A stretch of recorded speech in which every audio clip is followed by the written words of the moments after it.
Alright guys, welcome back to my YouTube channel. Again, I've not been posting for a while because just busy with life and also down with flu and multiple sickness the past couple of weeks.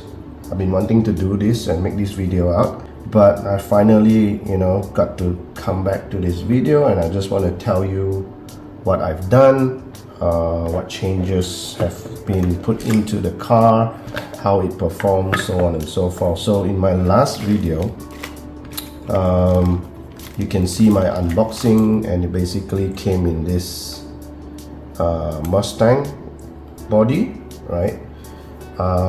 It's very nice and all that, but as usual, this is going to be the body that is going out to everyone else, so I need to customize my body, right? So I need to customize my car. Along the way, I did go back to the manufacturer to get different size wheels, right? So I got the 12 mm or 13 mm, I think one size smaller wheels, because it was just too annoying to kind of Dremel out the correct size for the front wheels to have the maximum clearance, right? So this has been already Dremel out, and this is the small wheel. I think this is 13 mm, this is 12 mm, just 1 mm difference, but you can clearly see visually, it makes such a big difference. This wheel kind of fits very nicely around the wheel arch. Look at that, the fitment and everything is just so nice, right? So fitment and everything is just nice, gives a very nice look. The front, there's quite a big gap, but that is necessary for the steering to work properly, for the suspension to work properly and all that. So visually it takes away. I would like it to be a bit more flush, but this is good enough. In fact, the tolerance for everything is so tiny. If the wheels were just a half a millimeter thinner, right, it would be scraping on the underarm, right, and it would kind of destroy the drift flow. Everything, the tolerance is so small. This car is tiny. The slightest shift in the chassis will affect the driving characteristics. So everything counts, right? It's not like a bigger car where there's a lot more room to play with. This one is very little room to play with, but I did so much tweaking to get to this point where I'm finally happy with it, and in this video I'll show you what I've done. Okay,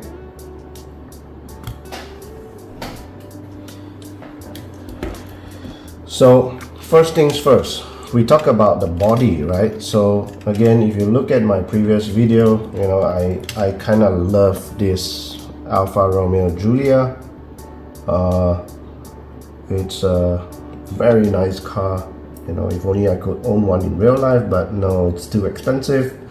This is the Quadrifoglio, and in red it looks so nice. Look at that, right? But this is not the GT-AM version. This is not the maxed out version. This is just a mid-range version. The maxed out version will have a spoiler, will have a larger spoiler at the back, slightly more aggressive bumper, right? So you can see the bumper with the normal standard version versus the GT-AM. It has a more aggressive bumper look, and just a bit more tweaks here and there, right? So it is so nice. So I couldn't get the GT-AM in red.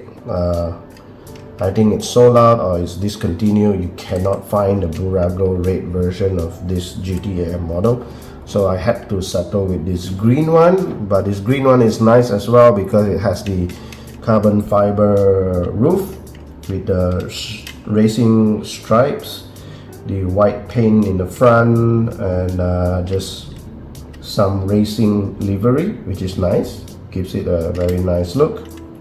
So if you notice, I also have two of these. And why is that? That's because while I was dremeling out this body, the wheels, the Dremel just slipped and it kind of gouged into the front hood. Look at that, look at this.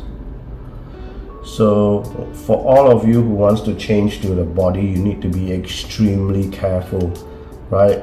Always use protection, right? So cover up the body, cover up with a cardboard or a plastic, tape it up, because the Dremel is so fast. All you need is a slip and it just gouges everything, and it's so hard to control. You need to hold the Dremel really hard, and these die-cast bodies are hard as well. You need to Dremel bit by bit out, and it's not easy, right? For all of you who have done this before, you know how hard is it. And again, luckily, if you have a rare die-cast body, a one-on-one only, you're going to be very disappointed if you gouge the paint out like this and destroy the body. So be extra careful. Of all of you who want to redo your body, this is the thing that you must spend extra care. And I want to open up the body just to show you what are the places I need to Dremel out.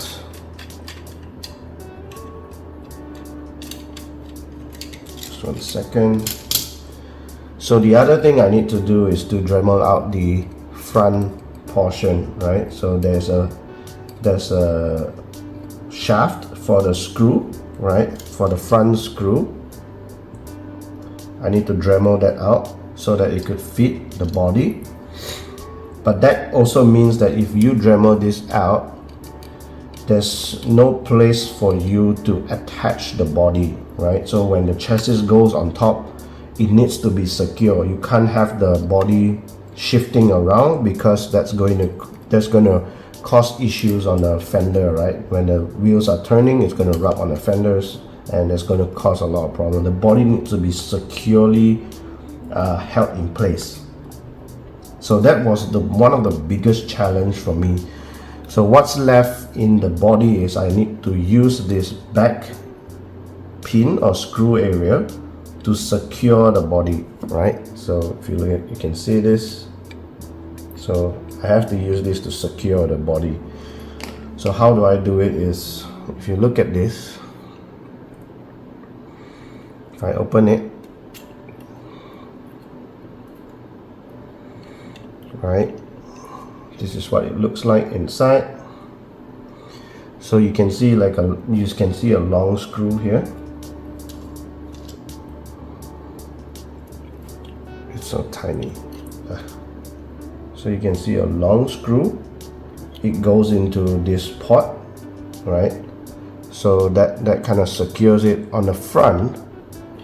On the front, it's a bit more simple.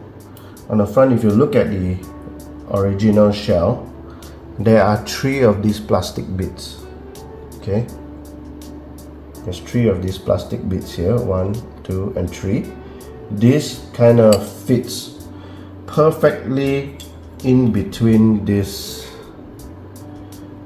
front tower here, right? So in between this front brace here,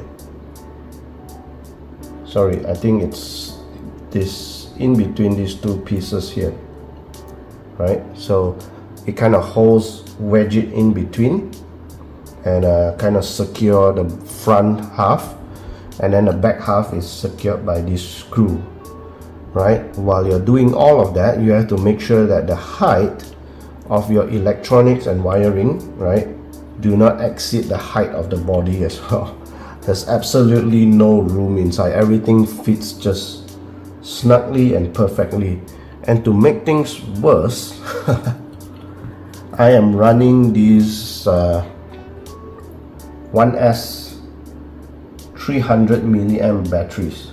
Okay, so these 1S 300 milliamp batteries will run me about half an hour of run time, with the lights on, right? So I do have lights as well in my car, as you can see the wire, right?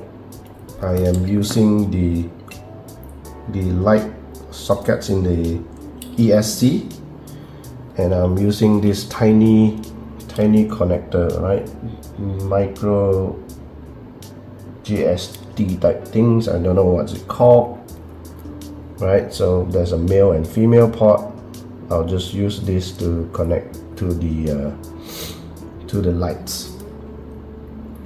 And for me to make everything work, the battery needs to be situated slanting like this. If you can see, it needs to go in on an angle to create enough clearance for the body to close, which is insane. Look at the height of it. That's the maximum height, where the battery ends is kind of where the roof of the car is. So everything needs to sit in flush, nothing needs to be rubbing. You need to stay clear from the drive gears. You need to stay clear from the servo arms that controls the steering, right there. So it's insane, but when you get it to work, my god, this thing is just awesome, right? I'll show you video clips later on of me running it, and I just enjoy every bit of it. This thing is so tiny, it runs anywhere in your room. All you need to do is just clear up a small amount of space, and it's a joy to run this. I absolutely love it. I love it even more than the bigger ones that I have, 18 scale, 24 scale, for example. And this thing, I don't know, there's something about it, right? The metal body weight and just how tiny it is, how easy it is to control. There's something about it, it's just really fun, right? The other, I think, cool thing that I did to the body is, if you can notice, the windscreen is now being smoked out, right? So the original is a clear windscreen, as you can see. So I smoked out the windscreen just so that it gives it a little more, I know, it just hides the wiring a little bit more, just to give it a better look. I think it just looks better, so that you don't pay too much attention on the colorful wiring that sits on top, right? When you close it, you're gonna have visibility to the motor, the wiring and everything is going to stick out through the windscreen, through the back window as well. Everything is going to stick out really much. But when you cover it up like this, you can see that it's not really showing, right? All the electronic stuff is not really showing, and it just gives kind of a better look all around. Okay, I guess the last thing that I would want to highlight here is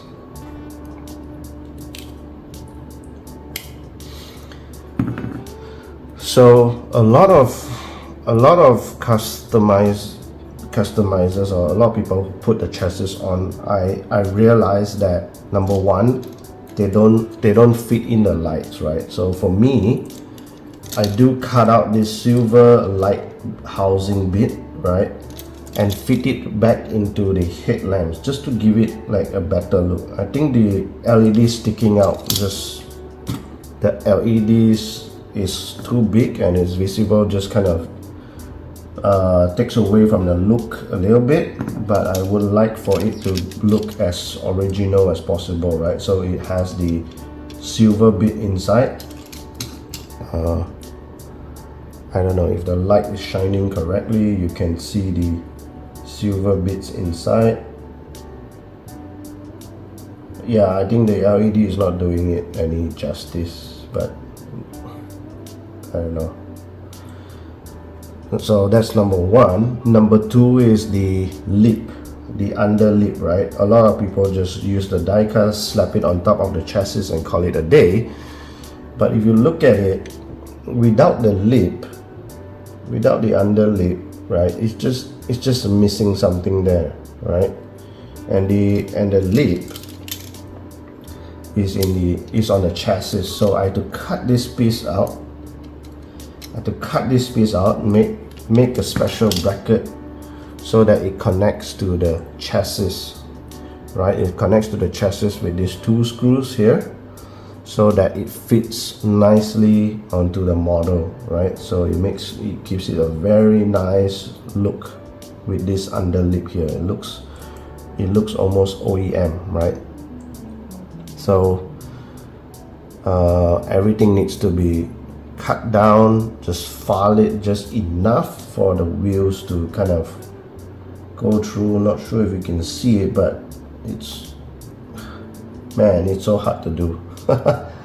And the worst part is, I think another big part would be the diffuser. Okay, this bit here, if I don't cut it out, if I don't use this diffuser here, you can see there's a large gap where the diffuser is. There's going to be a large gap. You're going to see the motors, you're going to see the wiring, the gears and everything, which again takes away from the realism of it, right? But right now I have the diffuser piece in place. It's not perfect, it cannot sit perfectly because there's a T-bar here on the carbon fiber chassis that is blocking the way, but I've just glued it in place enough to just sit there so that it gives the illusion of the diffuser piece being there, right? And this front lip and the diffuser bit is connected to the chassis. You can see the diffuser bit connected to the chassis, and the front lip connected to the chassis as well.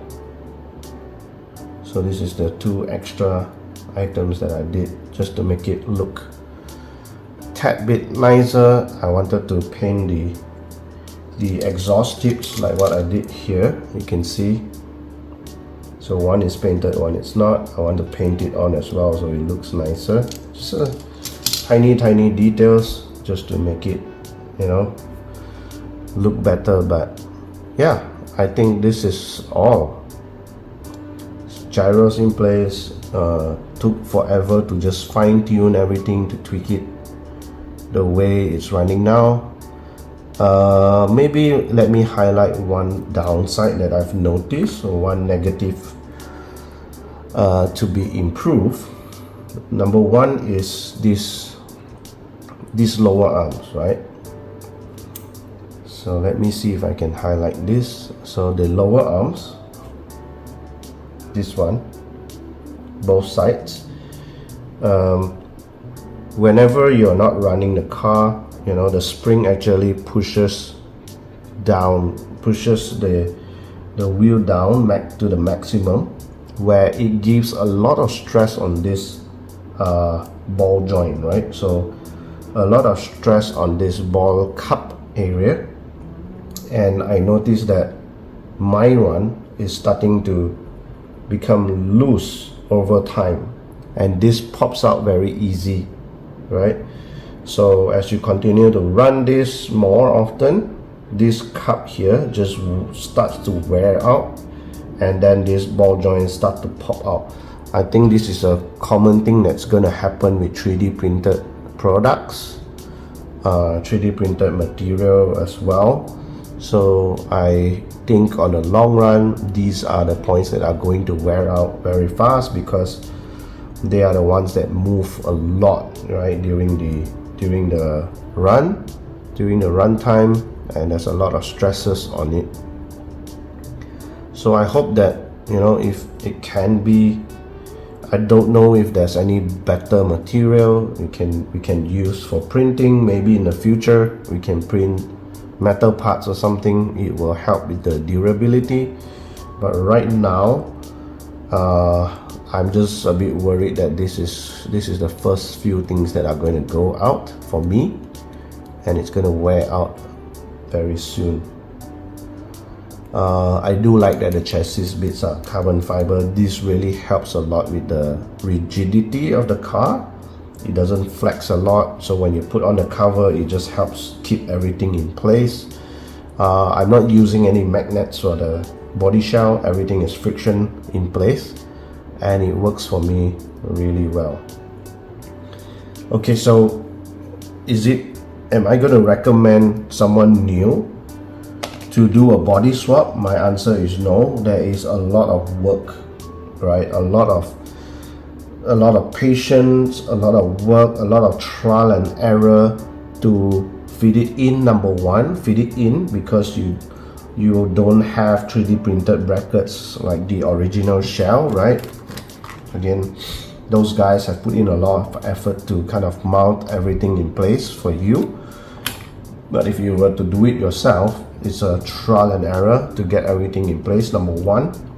Number two, the steering clearance is a pain in the butt to nail it right. To get that absolutely spot on is a nightmare, right? A lot of trial and error, and you'll be lucky if you don't mess up your body, and if you mess it up, you'll be lucky if you can find an exact replica, exact same model so that you can reuse it. And then thirdly, just to fine-tune everything, right? So not just the front but the back as well. You have to make sure that there's perfect clearance for the wheels to spin. If the wheels catch onto the body, it's going to cause the pinion gear to run loose and a million other things that might go wrong. So everything is so tiny, right? So you need to be very patient. Take your time to work on it, right? And for those of you who have shaky hands and you're not very good with tiny and microscopic tweaking, then I would advise against changing the body. Maybe speak to the guys, right? If there's a body that you want, ask them to see if they can custom create it for you. If not, stick to the body that is given. Okay, I absolutely love this thing. I love this thing to bits. I am definitely going to keep this one. It's going to be in my display cabinet. I'm going to run it every now and then, and it's so easy to run. The batteries, one pack lasts for half an hour or more. The lights look great, and I love everything about it. Okay, so I guess I'll end here. Enough ranting. If you have more questions, if you want to ask me more questions about this, about the build, about the customization, about runtime, costs, whatever it is, let me know, and I'm happy to answer any of your questions. Okay, thank you and goodbye.